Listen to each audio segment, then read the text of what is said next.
Love you, fam. Welcome to another midweek as we continue to walk through this armor of God, right?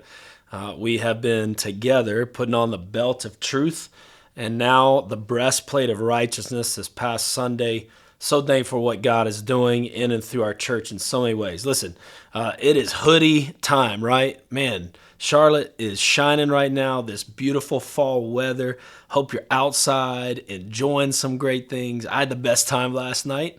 My daughter came to me this past week and she's like, Daddy, I need for you to take me out on a date. I said, yes, ma'am, let's do this. And she goes, I would like to go play 9 holes of golf with you and then have dinner at the golf course. I mean, can you tell why she's my favorite? I mean, it's not even close. She's my favorite, way more than those boys. So we enjoyed the weather. Hope you are too. Listen, we're talking about the righteousness of God. And remember, as we unpacked, the righteousness of God, and then there's the righteousness of the church. But the righteousness of God is God's work, right, for us, in us. Second Corinthians chapter 5, verse 21, God made him who had no sin to be sin for us, so that in him, are you in him? In him we might become the righteousness of God, right? And then there's, right, thank you, Lord, for clothing us in that righteousness through salvation in you. There's now a responsibility of living out righteousness. We don't want to just love righteousness.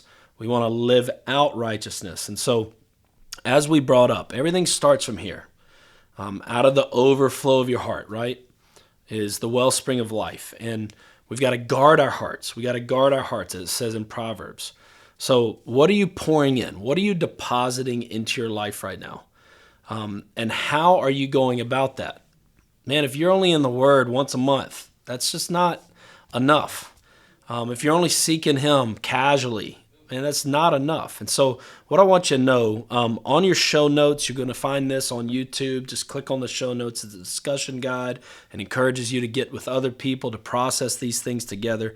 I'm going to give you a Grow in Righteousness challenge to start thinking about some of the spiritual disciplines that you need in your life.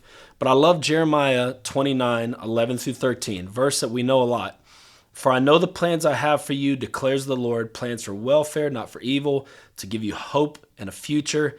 Then you will call upon me and come and pray to me, and I will hear you. What a great promise. You will seek me and find me when you seek me with all your heart. So how are you seeking after him? If what's within me, right, is most important, what are you depositing within you? How's your time in the Word? How's your time in prayer? How's your time with a community that lifts you up, that prays for you, that challenges you?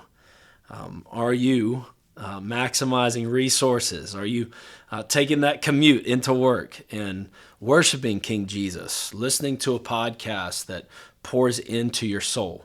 I challenge you. This growing in righteousness, right? Yes, thank you, Lord, for the salvation you've given to us. Remember, when I got married, I became a husband, but I didn't become the pinnacle of me being a husband overnight. It takes daily work, year after year work. So growing in righteousness, we might be believers, but in order to grow in our sanctification, we got to seek him with all our heart. And what a promise. You will, what? Seek me and find me when you seek me with all your heart. I pray, church family, that you find Jesus this week and that he begins to shape and mold you to look like him. Love you. Can't wait to see you Sunday. We're going to unpack the shield of faith together, introduce some new staff. Let's pack it out. Love you so much.